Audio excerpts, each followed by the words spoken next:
Saludos a todo el mundo que está viendo este vídeo, que no sois pocos, que los estáis viendo a través de estos canales de YouTube, de WhatsApp, de Facebook y otras redes sociales.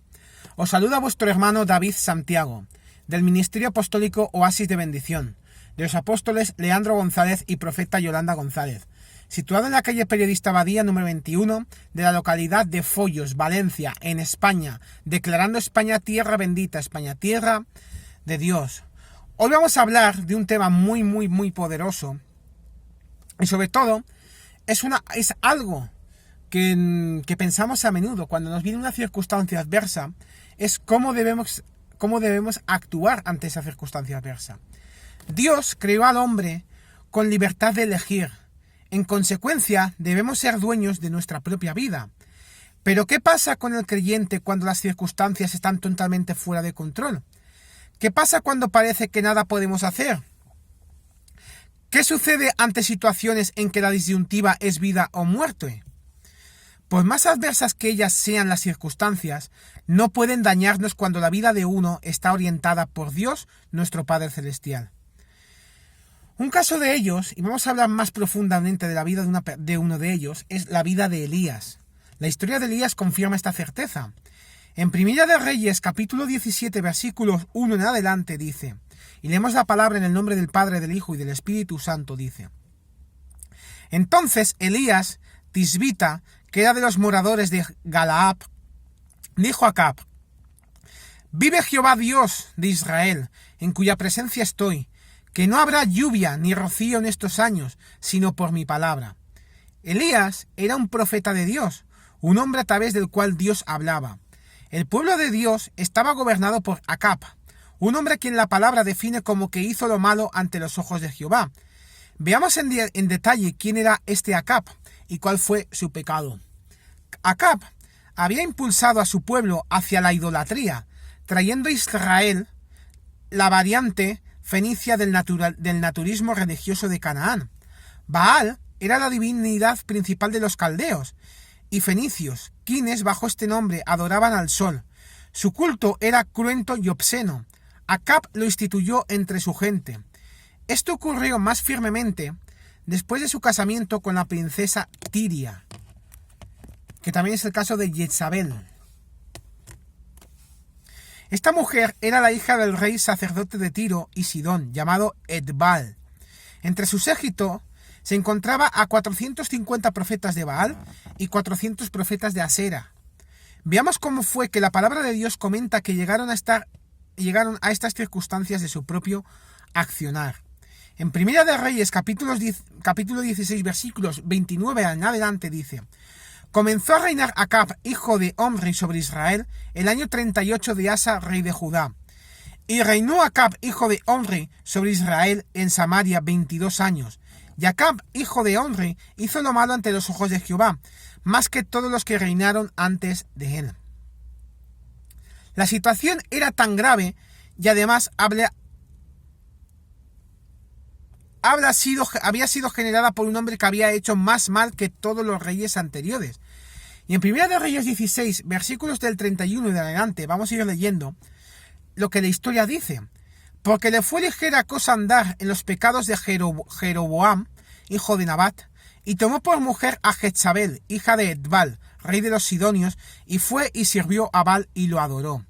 Le fue ligera cosa el andar en pecado. Seguimos leyendo la palabra en Primera de Reyes, versículo 16, y dice: E hizo altar a Baal en el templo de Baal que él edificó en Samaria. Hizo también Acab una imagen de Asera, haciendo así Acab más que todos los reyes de Israel que reinaron antes que él, para provocar la ira de Dios, de Jehová, Dios de Israel. Hacer un altar puede ser cosa de unos días, pero hacer un templo lleva mucho tiempo. Mucho tiempo. Él no había tenido una actitud momentánea que Dios no pudiera dejar pasar en su infinita misericordia.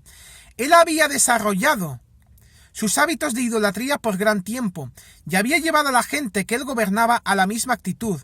Este es el contexto del versículo que nos interesa, que es Primera de Reyes, capítulo 17, versículo 1, que dice: Entonces Elías, tisibita, que era de los moradores de Galaad, dijo a Acab: Vive Jehová, Dios de Israel, en cuya presencia estoy, que no habrá lluvia ni rocío en estos días, sino por mi palabra.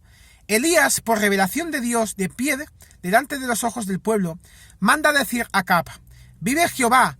Esta expresión significaba que aquel Dios que ellos habían querido desterrar de la vida de Israel estaba vivo, por más templos de dioses paganos que construyeran. Pero no solo esto, sino que además declara: en cuya presencia estoy.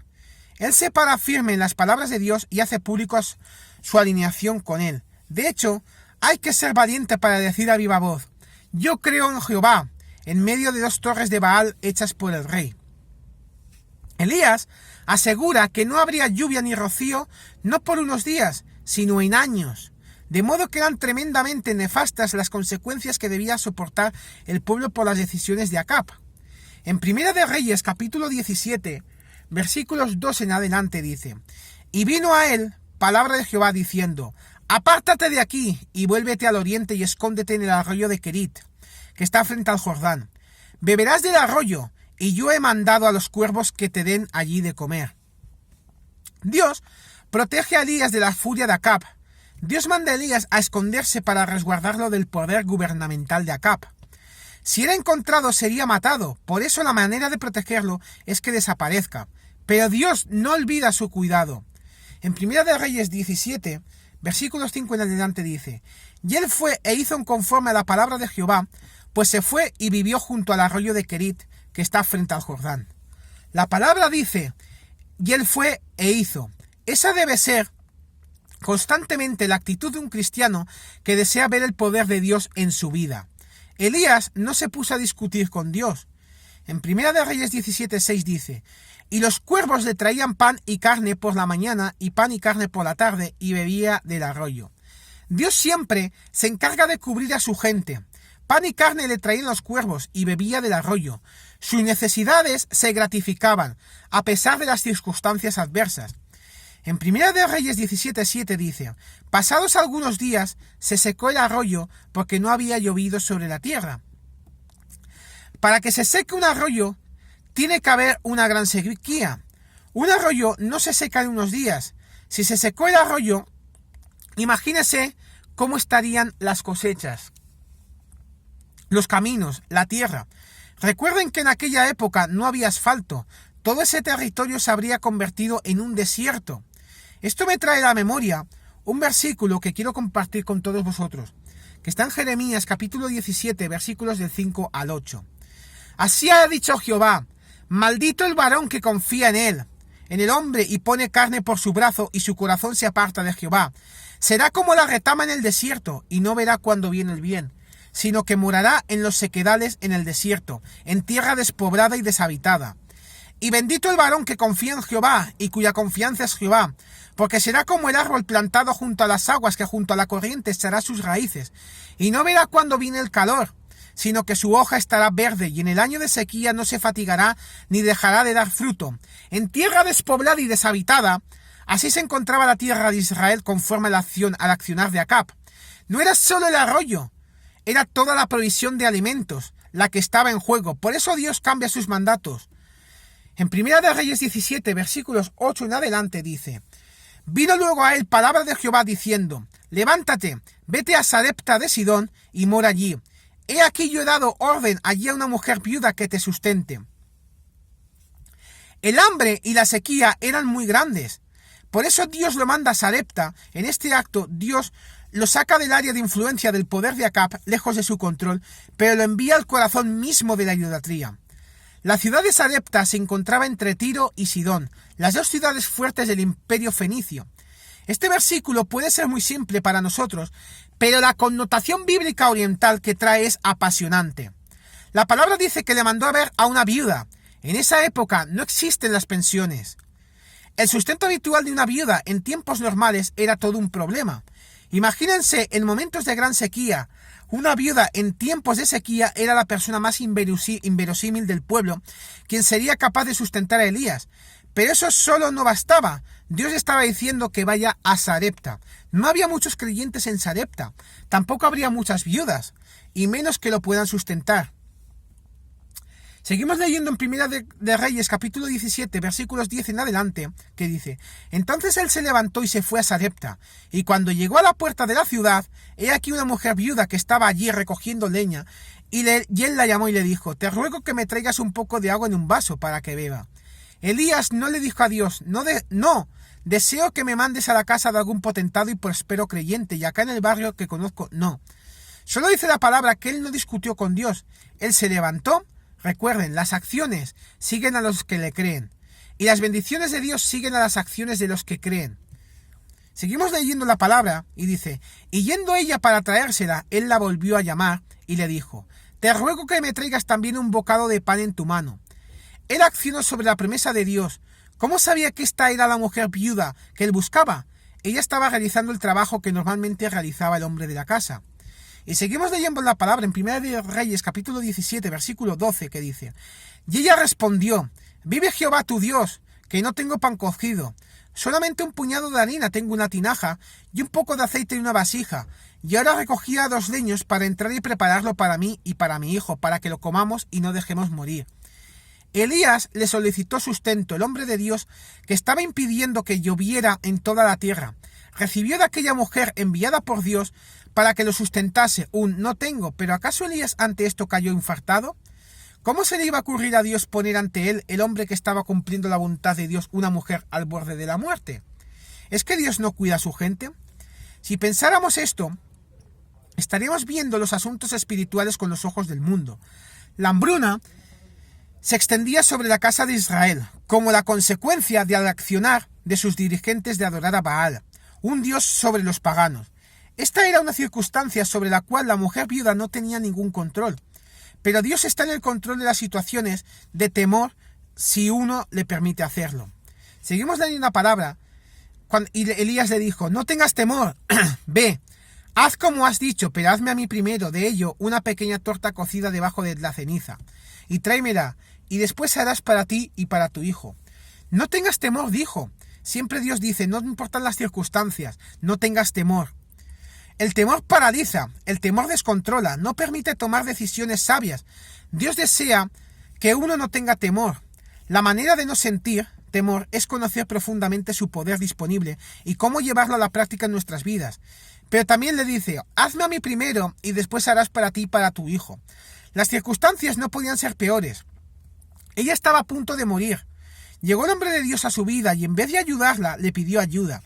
Pero también manifestó la promesa: la harina de la tinaja no escaseará, ni el aceite de la vasija disminuirá hasta el día que llueva. Y seguimos leyendo la palabra, que dice: porque Jehová Dios de Israel ha dicho así: la harina de la tinaja no escaseará, ni el aceite de la vasija disminuirá, hasta el día en que Jehová haga llover sobre la faz de la tierra. Como señalamos al comienzo, a la mujer se le planteaba una situación de vida o muerte. El hombre enviado de Dios le dijo: dame a mí primero y no temas que no escaseará.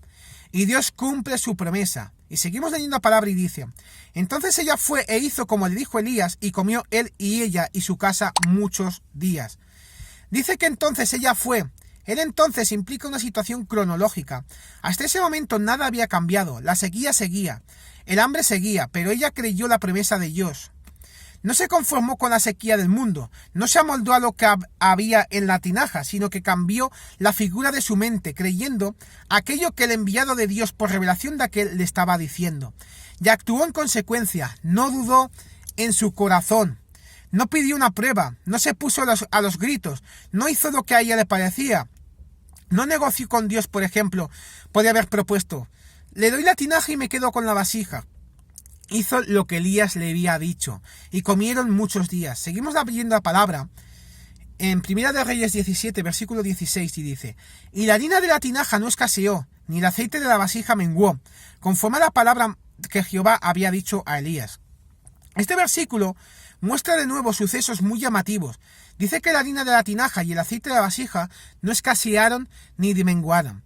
No declara que tenían la provisión completa hasta que llueva a la vista de sus ojos. Dice que en la tinaja y en la vasija nunca faltaban. Cada vez que necesitaban comer, iban a donde estaban los recipientes y allí había. Retiraban y no quedaba más. Volvían y había. Y ellos tenían diariamente sus necesidades suplidas, sin dejar de reconocer que era Dios el que les suplía día a día.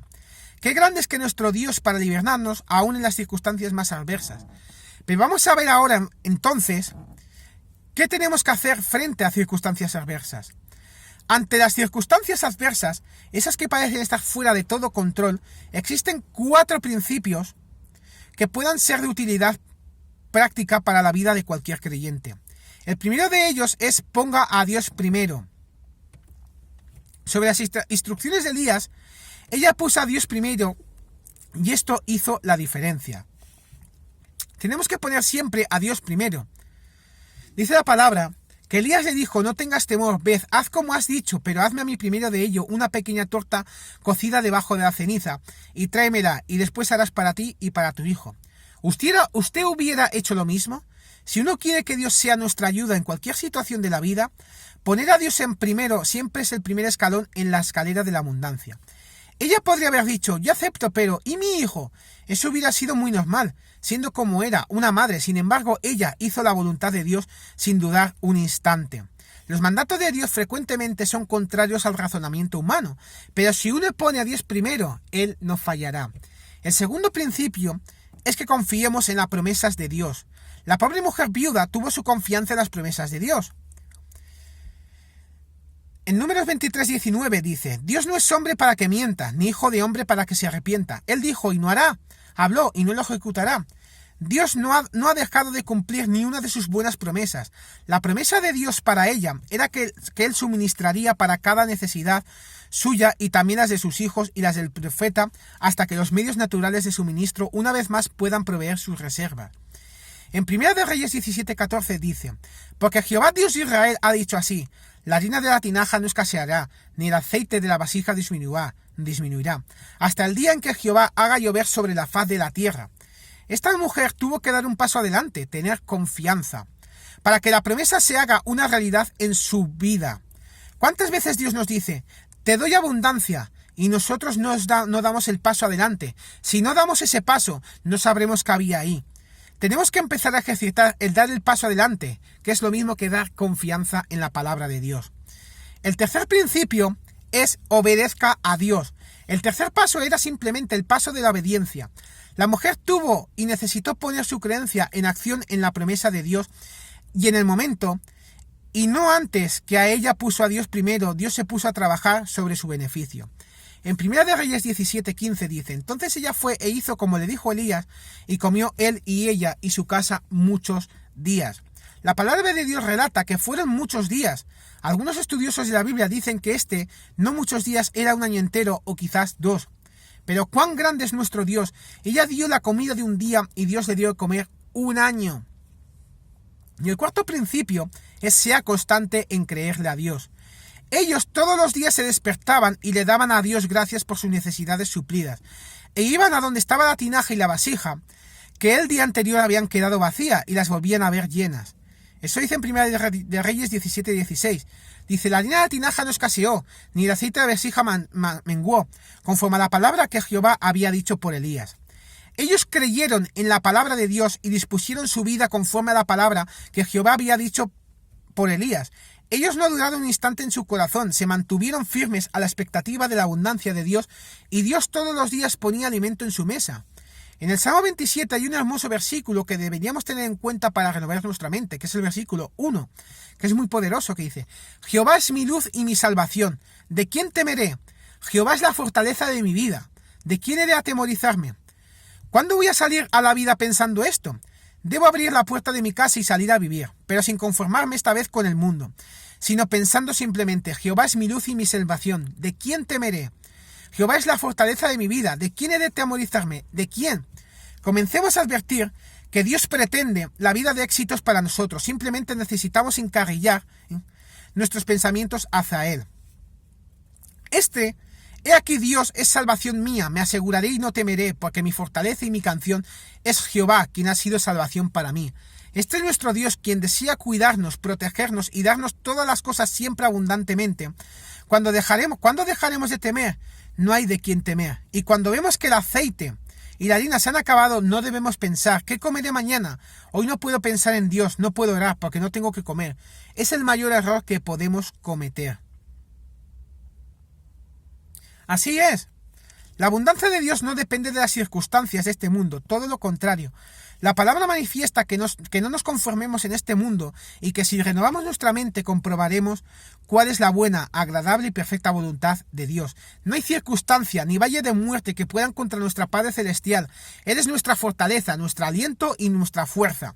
Él desea para nosotros lo mejor y lo que pretende es que nosotros también lo decidamos también.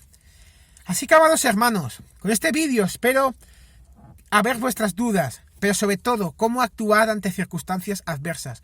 Un saludo para mis pastores, para el apóstol Leandro González, para la profeta Yolanda González. Os damos sabidurías nuevas, palabras adecuadas y fuerzas renovadas en donde se encuentran. Un saludo para todos mis hermanos que me estáis viendo.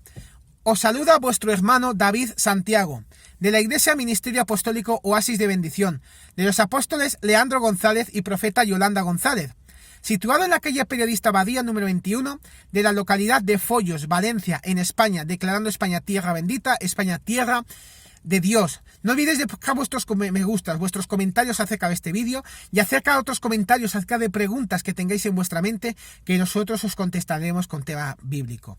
En el nombre de Jesús hay victoria siempre y para siempre. Que la paz, el gozo y la misericordia de Dios esté con vosotros todos los días del mundo hasta el fin de vuestras vidas. En el nombre de Jesús hay victoria siempre y para siempre. ¡Bendiciones!